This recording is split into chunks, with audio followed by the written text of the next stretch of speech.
All right, hello everyone.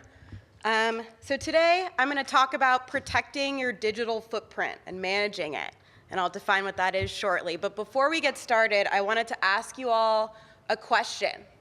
How many of you have at least one social media account? Facebook, LinkedIn, Twitter. Okay, well, you're in very good company. Since social media burst on the scene about 20 years ago, it's made a huge impact on the way that we use technology, the way that we buy things, and the way that we interact with each other. Facebook is by far the most used social platform of all of them. At the end of 2018, there were over 2.32 billion monthly active users on Facebook. And you'll see here in the generational breakdown, baby boomers are actually the biggest adopters of Facebook. So I actually have another question for the room. How many of you have bought something online in the last year? How about in the last week? How about this morning? E-commerce now makes up over 11% of all retail sales, and that number is looking to grow exponentially over the next decade. So thanks, Amazon. But shoppers are savvier than ever before. It says here 83% of baby boomers research products online before they purchase them. And then almost half of all of us do what they call showrooming. You know that thing when you go into a store and you see something you like, but you don't buy it there, you go home and you research it and find it cheaper on Amazon or somewhere else? That's what they call showrooming. So why am I talking about social media and online shopping? It's because what we spend a lot of our time doing online. And that is what makes up your digital footprint.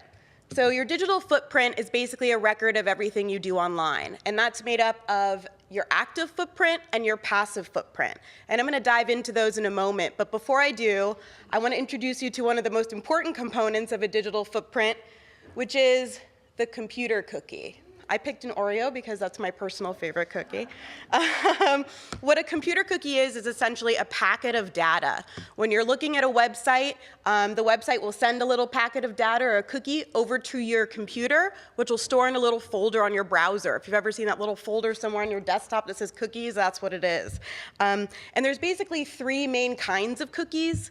Session management cookies, which remember your login credentials, so every time you change a page and any website that you're logged into, it doesn't forget. If you're shopping online, it remembers what's in your shopping cart. And then we have the personalization cookie. This remembers your settings or preferences that you may have selected. But then most importantly, we have our tracking cookie. And this tracks and analyzes all of your online behavior. So what's a practical example of this? Who here has a Netflix account? Me too. So the way that they're able to know if you've watched X and Y that you're going to enjoy Z, the way they're able to make that recommendation is that when you sign up for Netflix, you agree to have a cookie placed on your browser so that it can track what you're watching. And it's tracking what all the millions of users of Netflix users are watching. So that's how they're able to make that recommendation. Their algorithm gathers all that data and then makes that the new movie that you're going to watch. But then the other huge thing that cookies are used for are to sell you things. If websites know what you're looking at and anything about your demographic, they're more able to target you with appropriate advertising and marketing. So let me give you an even more practical example. Oh no, let's talk about your active footprint first. So what does this mean? This is everything you purposely put online. This is posting on social media or commenting or sharing. This is your own personal website or business website or blog. This can also be when you sign up for an email subscription to get emails from a retailer or a publication. Or when you agree to terms and conditions. You'll see on a lot of websites now when you visit like the New York Times, something might pop up that says, click here to agree to our terms and conditions. They're basically asking for permission to put a cookie on your browser. Even if you don't explicitly agree to put it on your browser, if you're on the website a long enough amount of time, it's kind of implied consent. So speaking of which, we're going to talk about your passive footprint. So unannounced cookies is one of those footprints. Not every website will announce to you that they're putting cookies on your browser. Again, they can't steal your information by putting cookies on your browser, but they are tracking your behavior. They can use it for geolocation. Your apps will know where you are at any given time. And then social platforms and advertisers are using information all the time about what you're liking, what you're reading, to then again market stuff to you. So to give you a practical example of this, I am getting married next fall, and I'm doing a lot of, thank you. And I've been doing a lot of online research. Businesses obviously love brides-to-be because they know they're about to spend a whole lot of money. So it won't surprise you that any given day, this is what ads pop up in my Instagram feed, which, by the way, is owned by Facebook. There's something here from the Macy's Bridal Suite to sell me a dress. We have something from Wayfair because they want me to set up a registry. And then we have one from a travel site trying to get me to go to Australia for my honeymoon. So it makes perfect sense that I would get these because they're seeing what I'm Googling. But there's also some creepier ads that I've gotten. I was speaking with one of my girlfriends about hiring a makeup artist for the wedding day. And about an hour later, I got an ad on my Instagram for a New York City-based makeup artist. It's very possible that the internet knew that I was gonna start researching for a makeup artist soon based on all the other brides and what they're looking at. But it's also possible that my device was listening to me while I was talking to one of my girlfriends. Did you know that some of the apps on your phone, including Facebook Messenger, when you download it, you agree to have it listen to you? If it has access to your microphone, it can listen to what you're talking about. I mean, it's the same with anyone who has an Alexa or a Google Home. A lot of them were implying consent or explicitly giving consent for them to listen to us. So if you ever felt like, I could have sworn I didn't Google that, but I got an ad, that's probably why. So with that being said, we're gonna give you some tips here about how you can manage your digital footprint. We also have a handout in all your folders as well. So number one, Google and Bing yourself. Bing is not really an adverb or a verb here. Google has become a verb, but it's the second largest search engine after Google. Take a look at the first 2 pages of results.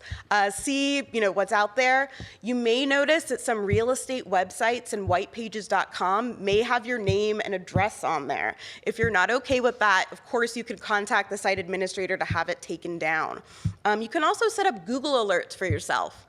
If you think something might be coming out on the internet about you, you'll get an email right to your inbox when something's posted online.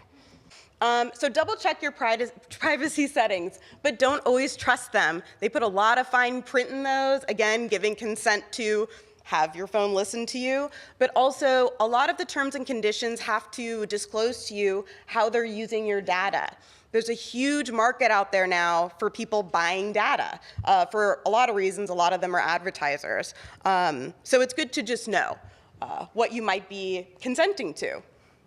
If you don't use an app on your phone, delete it for this exact reason. We may not know, they may have updated their terms and conditions. If you downloaded it once, used it a year ago, and haven't looked at it since, just delete it. It's also using up space on your phone, which you want to put, more photos and videos probably. Keep your software and apps up to date. The newest version of software will have all the patches and security fixes that older versions may not have. So older versions are more susceptible to hacking. Just a good best practice to update all your stuff once a month or more frequently.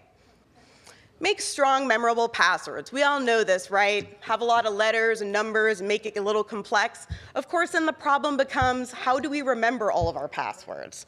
There's new things called password managers. A lot of them are tech startups. But what they'll do is you can store all of your passwords in one place, and the way they keep it secure is they require at least 3 kinds of user authentication before you get on. So it'll, you have to answer questions, it'll send you a text message, so it's very secure.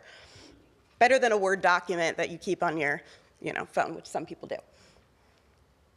Clean house. Clean out your cookies folder. Also clear your browser history. If this is something you're concerned about, it's good to keep it cleaned out on a regular basis. It's easy to find on your computer. Just be aware the next time you go to your favorite website, you might have to remember your login credentials again. So you'll have to go to your password manager to check it out. And then finally, there's something you can do called splitting your digital footprint. What this means is having a dedicated credit card for online purchases and maybe even a dedicated email address that you sign up for email subscriptions to. When a huge retailer like a Target has a data leak or a data hack, you will know right away if you bought something from Target, you know which credit card it was that you bought online, and you can contact your bank to have it shut down and then send a new number. It's just a good way to compartmentalize any potential security risk you may have. And as Ekta so pointedly said, it's a big priority for us at Altfest to make sure that your information is secure. On the new My Altfest portal, we have something called the Vault, which is a place where you can upload important documents, scans of identification, tax returns, things like that. And you can decide who has access to it, just yourself, your loved ones, your advisor. It's just a nice central location to have things that are very secure. We also have extensive identity theft monitoring and risk assessment processes that we go through with our clients to make sure there aren't any big red flags that we could easily fix. But we like to work together with you to make sure we find solutions so everything is kept secure.